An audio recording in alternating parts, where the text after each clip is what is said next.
Okay, तो episode 8 की starting में हमें दिखाया जाता है कि रायन जो कि ग्रेस के पास में सेफ था, होमलैंडर उसका पता ढूंढते ढूंढते उसके पास आ चुका है। बिली वैसे भी रायन का दिल तोड़ के चला गया था, तो वो होमलैंडर के साथ जाने के लिए राज़ी हो जाता है। ग्रेस उसे बचाने की कोशिश करती है, पर होमलैंडर की सेंस इतना तेज़ है कि वो उसे पकड़ लेता है। इधर पब्लिक दो ग्रुप में बढ़ चुकी है, एक जो स्टारलाइट के सपोर्ट में है और एक जो होमलैंडर के सपोर्ट में है। पर पब्लिक की ओर से दबाव आने के कारण मेव के लिए वॉट टावर का सर्च वारंट इशू होता है, जिसके कारण एशली और डीप को इमीडिएटली शिफ्ट करना पड़ता है। वो लोग उसे बेहोश करते हैं और वैन में ट्रांसफ़र कर ही रहे होते हैं। तभी बीच रास्ते में मेव को होश आ जाता है और वो सबकी मार के निकल जाती है। यूगी के सिम्टम्स बहुत ज़्यादा सीरियस होते जा रहे हैं। बुचर उससे आके पूछता है कि सोल्जर बॉय कहाँ है, तो वो कहता है कि जब से उसे पता चला है कि होमलैंडर ही उसका बेटा है, तब से वो नशे पे नशे किया जा रहा है। वही होमलैंडर दूध में कोक मिला के नशे कर रहा है। ये बाप बेटे की दूध से क्या दुश्मनी है? सोल्जर बॉय को जब से ये पता चला है कि होमलैंडर उसका बेटा है, तब से उसका डिसीजन कुछ गड़बड़ाता हुआ दिख रहा है। सिचुएशन को देखते और समझते हुए बुचर यूगी और सोल्जर बॉय के साथ निकल जाता है। रास्ते में जाते समय वो लोग वार्ड के एक पेट्रोल पंप पे रुकते हैं, जहाँ पर यूगी जब टॉयलेट से बाहर आ रहा होता है, तब बुचर उसे बेहोश कर देता है, बोलते हुए कि वो बिल्कुल उसके भाई लिनन की तरह है, और उसे बेहोशी बाथरूम में छोड़ देता है। कि बुचर जानता है कि सिचुएशन कभी भी आउट ऑफ कंट्रोल हो सकती है और V24 का एक और शॉट यूगी की जान ले लेगा। फ्रेंची किसी तरीके से रशिया से स्मगल करके नोविचोक मंगवा लेता है, जो कि एक्चुअली सोल्जर बॉय को बेहोश कर लेता है, और वो लाके उसे मदद मिल्क को देता है, जो कि स्टारलाइट की एक $10 की परफ्यूम की बोतल में भर के रखा होता है। एमएम ने जो भी अपनी बेटी के सामने किया होता है, वो उसे लेके बहुत शर्मिंदा होता है। फ्रेंची के समझाने पर एमएम अपनी बेटी के साथ में सारी बातें डिस्कस करने के लिए रेडी हो जाता है, कैसे सोल्जर बॉय ने उसकी फैमिली को मारा था और वो क्यों इस बात को लेकर इतना गुस्सा है। मतलब एमएम अपनी बेटी के साथ में उसके इश्यूज सॉल्व करना चाहता है, जो कि अभी तक किसी भी बंदे ने इस शो में नहीं किया। सबके बाप को लेकर इशू ही चलते जा रहे हैं। स्टारलाइट के किए गए स्टिंग ऑपरेशन के कारण वॉट को बहुत ज़्यादा नुकसान होता जा रहा है, जिसे देखकर होमलैंडर का गुस्सा वैसे ही बहुत चढ़ा होता है। वहीं एशली और डीप उसे ये खबर देने आते हैं कि मेव भाग चुकी है, पर उतनी देर में पीछे से नोवार आ जाता है। सिचुएशन इतनी बार होते हुए देख के दोनों डीप और एशली भागते हैं। नोवार होमलैंडर के साथ मिलकर सोल्जर बॉय का सामना करने के लिए तैयार है, और वो दोनों अपने इश्यूज़ को सॉल्व कर लेते हैं। एट्रेन अपने भाई से मिलने जाता है, जो कि अब चल नहीं सकता और बेचारे को व्हीलचेयर का सहारा लेना पड़ रहा है। वो उसे ये खुशखबरी देने आता है कि वो वापस दौड़ सकता है और क्या वो उसे कोच करेगा, जिस पे एट्रेन का भाई भड़क उठता है और वो कहता है, मैं जानता हूँ कि ब्लू हॉक को तूने ही मारा है, और अपने घर से निकालते हुए उसे ये कहता है कि मैं अपने बच्चों के साथ में एक मर्डर को नहीं देख सकता। एट्रेन मुँह लटका के वहाँ से चला जाता है। यूगी होश में आने के बाद स्टारलाइट को कॉल लगाता है, और वो जब उसे पिकअप करने आती है तो वो हैरान होती है कि बुचर ने यूगी को ये नहीं बताया कि V24 का एक और शॉट उसकी जान ले सकता है, और उसे बेहोश करके पेट्रोल पंप के एक टॉयलेट में पटक दिया। यूगी समझ जाता है कि वो उसे बचाने की कोशिश कर रहा था, और वो ये भी समझ जाता है कैसे उसके फादर उसकी माँ के जाने के बाद में उसे प्रोटेक्ट किया करते थे। तब यूगी को समझ में आता है कि पावर कंपाउंड वी या सुपर हीरो बनने से नहीं आती, बल्कि टीम वर्क और अपने को स्ट्रेंथ देने से आती है। अब यूगी के फादर का मेंशन इसलिए किया गया क्योंकि इस पूरे सीजन में हमें फादर सन वाली स्टोरी ज़्यादा बताई गई है, चाहे वो किसी की भी पर्सपेक्टिव से हो। उतने में ही स्टारलाइट को किसी का कॉल आ जाता है। एक्चुअली मेव बचते बचाते एमएम के घर पे पहुंच जाती है, और स्टारलाइट भी वहां पहुंचती है उसका कॉल आने के बाद में। फ्रेंची नशे कर रहा होता है, तभी किमी को आके उसे एक लगा के देती है। तभी फ्रेंची कहता है कि उसका रोल खत्म, उसको नोविचोक ला के देना था और अब वो इसके आगे कुछ नहीं करेगा। एक्चुअली वो नीना की बेइज्जती से अभी भी डिप्रेस रहता है, क्योंकि नीना ने कहा था कि फ्रेंची को स्लेव बन के रहने की आदत पड़ गई है। तभी किमी को कहती है कि अपने पास्ट को लेकर अपने आप को प्रेजेंट में जज मत करो, और अब से कोई भी तुम्हारे ऊपर हुक्म नहीं चला पाए। इतना मोटिवेट करने के बाद में जब वो लोग बाहर आते हैं, तो यूगी उन्हें पता चुका होता है कि वो लोग वॉर्ड के टावर पे हमला करने वाले हैं। मतलब सोल्जर बॉय और होमलैंडर दोनों ही टावर में लड़ने वाले हैं। स्टारलाइट इमीडिएटली वॉर्ड के हेडक्वार्टर्स में कॉल कर बिल्डिंग खाली करने को बोलती है। वहीं मेव ये सुन के हैरान होती है कि होमलैंडर सोल्जर बॉय का लड़का है, और कंफ्यूज भी होती है कि वो उसे मारेगा या नहीं। तब ये सब लोग मिलकर डिसाइड करते हैं कि बुचर और सोल्जर बॉय को वॉर्ड की बिल्डिंग में पहुंचने से पहले ही हमें पकड़ना पड़ेगा। तो वो लोग बॉयज़ के पुराने अड्डे पे ही छुपे रहते हैं। बुचर वार्ड की बिल्डिंग के ब्लूप्रिंट देख रहा होता है, तभी उससे ग्रेस का कॉल आता है, जो कि उसे बताना चाहती है कि रायन को होमलैंडर किडनैप करके ले गया है, तो उसके कॉल को इग्नोर करता है। सोल्जर बॉय नशे में बुचर को बताता है कि जितनी भी कहानी सोल्जर बॉय का अराउंड बुनी गई है, वो सब एक बहुत बड़ा झूठ है। उसके पापा स्टेट की आधी स्टील फैक्ट्रीज को कंट्रोल करते थे, और वो उसकी बाप की एक बिगड़ी हुई औलाद था। बोर्डिंग स्कूल से निकाल दिया गया था, और उसका बाप उसे एक बहुत बड़ा डिसअपॉइंटमेंट समझता था। तभी उसके बाप के दोस्त डॉक्टर वॉट के साथ मिलकर वो वॉट का एक्सपेरिमेंट में शामिल हो जाता है और बनता है वर्ल्ड की सबसे बड़ी सक्सेस सोल्जर बॉय। वो अपने बाप के पास में ये खुशखबरी देने जाता है, तब उसका बाप उससे खुश होने की जगह उससे और ज़्यादा डिसपॉइंट हो जाता है कि सोल्जर बॉय ने मेहनत करने की जगह शॉर्टकट लिया। सोल्जर बॉय के फादर ने कभी उसके ऊपर हाथ तो नहीं उठाया, पर सोल्जर बॉय को कभी अपना नाम कैरी करना लायक भी नहीं समझा। सोल्जर बॉय ये चाहता था जब उसका बेटा हो वो उन चीज़ों से ना गुजरे जिससे सोल्जर बॉय गुजरा है। बुचर सोल्जर बॉय से कहता है कि होमलैंडर उसका कोई बेटा नहीं है, बल्कि टेस्ट ट्यूब बेबी है जो कि वॉट ने बनाया था उसे रिप्लेस करने के लिए। तो बेहतर यही रहेगा कि सोल्जर बॉय अपनी बात पर कायम रहे। सोल्जर बॉय हवा खाने बाहर निकल जाता है। अभी दरवाजे की घंटी बजती है और बुचर देखता है कि मेव उसके सामने आके खड़ी है। उसको लगा था कि मेव मर चुकी है, पर बुचर जितना मेव को देख के हैरान था, मदर मिल्स आके उसे और भी ज़्यादा हैरान कर देता है। बुचर ने अभी V24 का शॉट नहीं लिया होता तो बुचर को उसकी खोपड़ी उड़ा देने की धमकी देता है और बुचर कहता है शॉक से मार सकता है, पर मेव एंड टाइम पे पलट जाती है और नोविचोक को उठा के बाहर फेंक देती है। उसके हिसाब से पहली प्रायोरिटी रहती है कि सोल्जर बॉय होमलैंडर को मार दे, बाकी की बाद में देखी जाएगी। इनके बीच में लफड़ा चालू होने वाला होता है, तभी सोल्जर बॉय आ जाता है। बुचर सबको धमका के सेफ में बंद कर देता है। हाँ, उनके ऑफिस में एक बहुत बड़ा सेफ है जिसके अंदर इंसान तक घुस के बैठ सकते हैं। यहाँ वॉट के टावर में नोवार अपने ब्लेड को धार दे रहा होता है। होमलैंडर उसे बोलता है कि 1000 बार भी चाहे इसमें धार क्यों ना दे लो, एक कट भी सोल्जर बॉय के ऊपर नहीं मार पाओगे इससे। और बातों ही बातों में होमलैंडर नोवार को ये रिवील करता है कि उसे पता है कि सोल्जर बॉय उसका फादर है और एक्चुअली वो उसे मानना नहीं चाहता, पर नोवार उसे कन्विंस करने की कोशिश करता है। तब होमलैंडर एक आखिरी सवाल नोवार से पूछता है कि क्या उसे पता था कि सोल्जर बॉय उसका बाप है, और वो कहता है कि झूठ मत बोलना, क्योंकि मैं इस मास्क के अंदर तक देख सकता हूँ कि तुम्हारे चेहरे पे कितना बड़ा स्कार है, और ये भी देख सकता हूँ कि तुम कब हंसते हो, रोते हो, कब सच बोलते हो और कब झूठ बोलते हो। मतलब कि होमलैंडर को पूरे टाइम पता था कि नोवार का चेहरा पूरी तरीके से बिगड़ा हुआ है। नोवार डर के मारे हाँ में जवाब देता है, जिसके बाद होमलैंडर उसे गले लगा लेता है और उसके पेट में हाथ डाल के उसकी आंतड़ियाँ बाहर निकाल लेता है। मरते हुए उसे आखिरी बार उसके एनिमेटेड दोस्त दिखते हैं और वो मर जाता है। दूसरी तरफ टीप, एट्रेन और एशली तीनों मिलकर स्टारलाइट का किए हुए कॉल को सुन रहे होते हैं, जो कि बिल्डिंग इवैक्यूएट करने को बोलती है। तो वो लोग सोचते हैं कि इमीडिएटली बिल्डिंग इवैक्यूएट कर लेते हैं, पर होमलैंडर वहाँ आके बोलता है कि कोई कहीं नहीं जाएगा।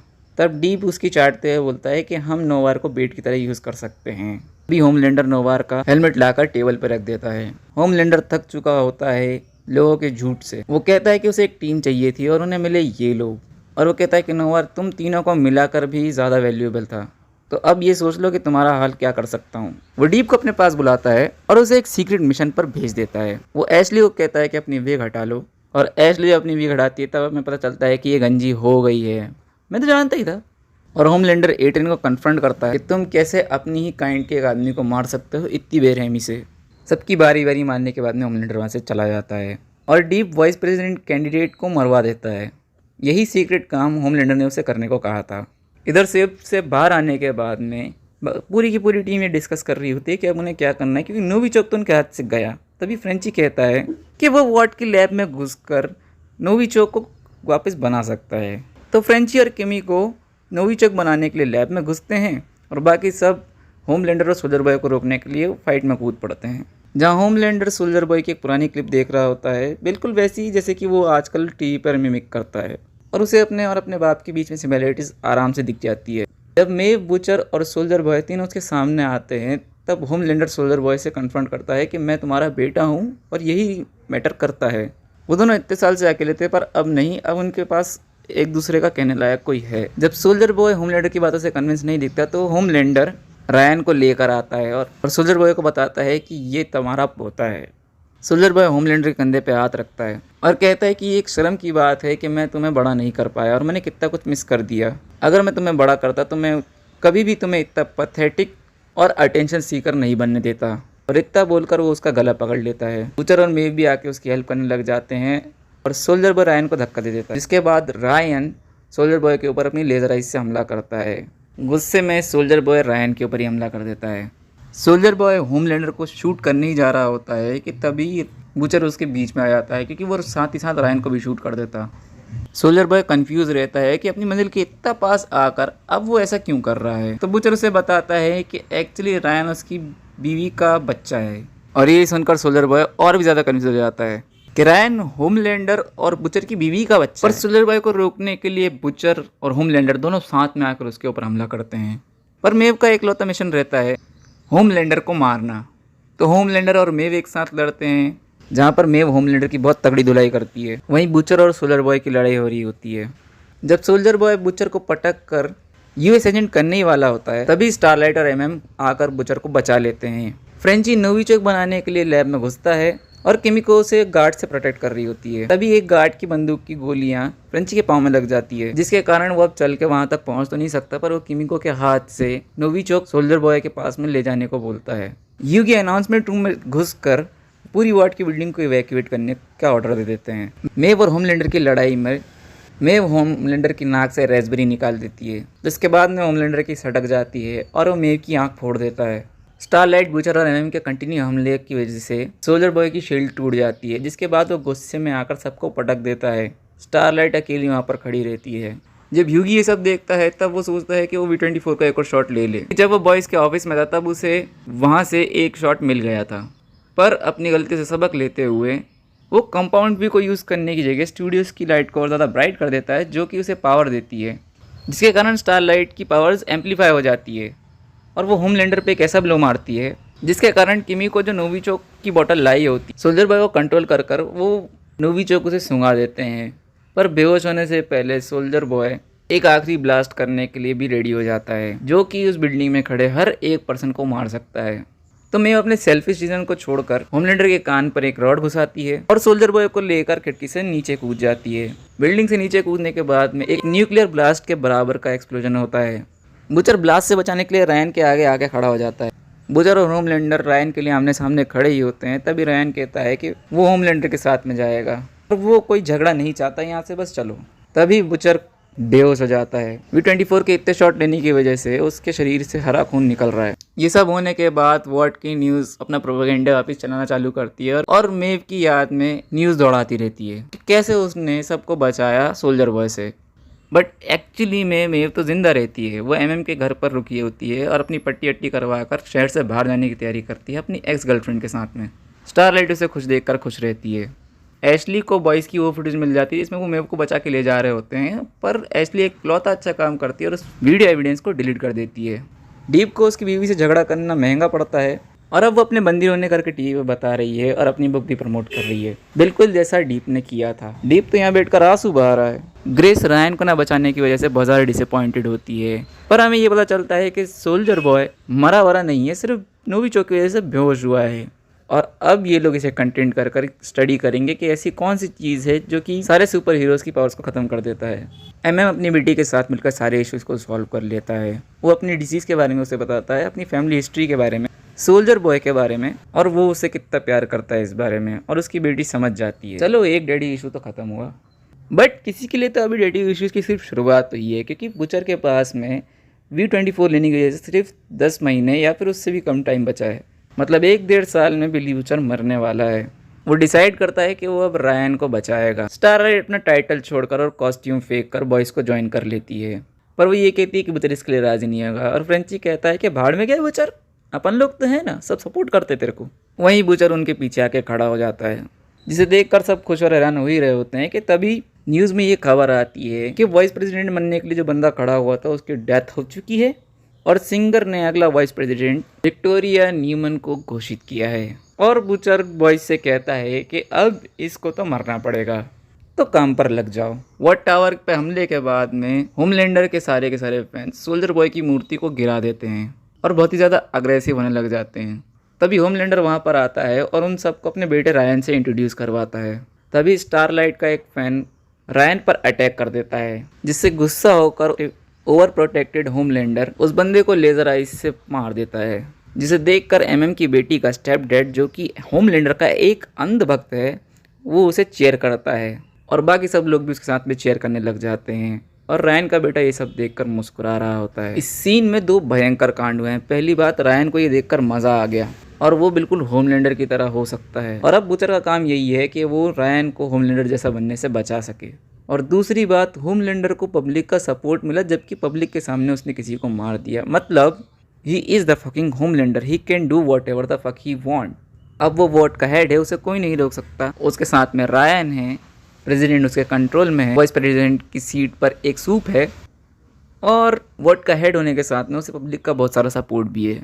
अब वो चाहे तो कुछ भी कर सकता है। मतलब बॉयज़ के लिए परेशानियाँ बढ़ती हुई नज़र आ रही है। यहाँ पर उनके साथ में 7 में से जो मेव थी वो भी अब जा चुकी है और उसकी पावर्स भी जा चुकी है। वो एक्चुअली शहर से बाहर शिफ्ट होने वाली है, तो मतलब मेव तो हमें आगे की सीजन में शायद नहीं दिखे। 7 की टीम में अब सिर्फ होमलैंडर, ए ट्रेन और डीप बचे हैं। पर बूचर के पास में समय कम है, जिसमें उसे अपने बेटे को बचाना है, होमलैंडर को मारना है और सारे सूप्स की असलियत बाहर भी लानी है। तो अगला सीज़न बहुत ही ज़्यादा इंटरेस्टिंग होगा। बट ये मेरा ओपिनियन, मैं जानना चाहूँगा तुम्हारा क्या ओपिनियन। लाइक करना, इस वीडियो को शेयर करना, कमेंट करके जरूर बताना तुम्हें ये वीडियो कैसा लगा। थैंक यू एवरीवन जिसने भी ये वीडियो यहाँ तक देखा है। मैं बहुत खुश हूँ कि मैं ये 8 एपिसोड की सीरीज़ कंटिन्यू कर पाया। एंड आई होप सो कि अगर तुमने यहाँ तक देखा तो तुम्हें ये वीडियो पसंद तो आया ही होगा। मुझसे जुड़े रहने के लिए इस चैनल को सब्सक्राइब कर देना प्लीज़। मैं मिलूंगा तो अपनी नेक्स्ट वीडियो में, तब तक के लिए दिस इज वारिस वानी साइनिंग ऑफ।